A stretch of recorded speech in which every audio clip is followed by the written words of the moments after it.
विधान परिषद की उपसभापति नीलम गोरे ने आज पुणे में पत्रकार परिषद दी। इस मौके पर गोरे ने हाल ही में नागपुर में हुए शीतकालीन सत्र के दौरान विरोधियों पर भूमिका पर अपनी प्रतिक्रिया दी। साथ ही उन्होंने राज्य में महिलाओं की मुफ्त उच्च शिक्षण पर भी प्रकाश डाला। असं नाही, राज्यपालांचं अभिभाषण जे आहे त्याच्यामध्ये त्यांनी पुढची दिशा मांडलेली होती, ज्याच्यावरती चर्चा होणं अपेक्षित होतं.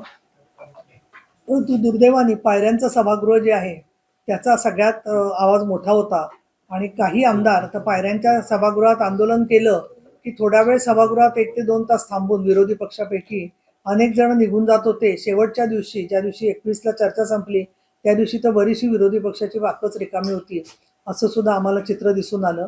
आणि हे दर 5 वर्षांनी येणारं जे अधिवेशन असतं सत्तांतरानंतर किंवा निवडणुकानंतरचं, त्यावेळेला प्रश्न लक्षवेधी नसतातच. हे जे अनुभवी आहेत त्यांना तुम्ही पण तुमच्याकडचं रेकॉर्ड काढून बघू शकता.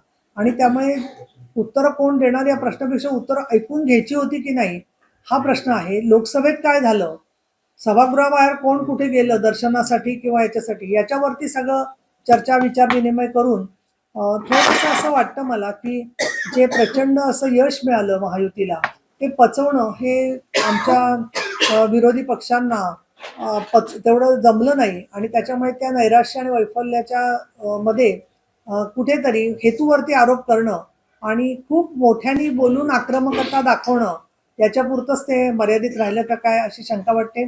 माझ्यासमोर जे काही घडलं त्याच्यामध्ये प्रत्येक बाबतीमध्ये सरकार पक्षाची चर्चेची तयारी होती, सभेमध्येही होती, परिषदेत होती.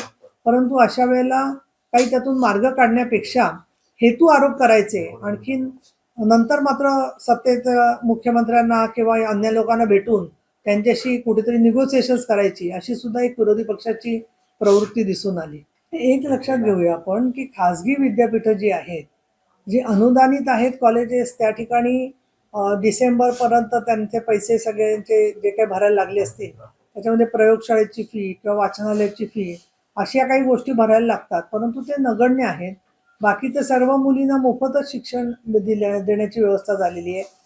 इव्हन वैद्यकीय आणखीन इंजिनिअरिंगचं प्रशिक्षण सुद्धा मोफत व्यवस्था झालेली आहे. त्याच्या खेरीज जे काही पैसे भरायला लागतात तर त्याच्या संदर्भामध्ये त्याच्यामुळे ज्या मुलींना अडचण येते असं दिसेल त्याच्यासाठी अजून काही योजना सुद्धा करता येईल. परंतु मी आपल्याला सांगू इच्छिते की संपूर्ण भारतामध्ये गेल्या काही वर्षात हे जे प्रयत्न झाले त्याच्यामध्ये जेंडर पॅरिटी इंडेक्स म्हणून असतो.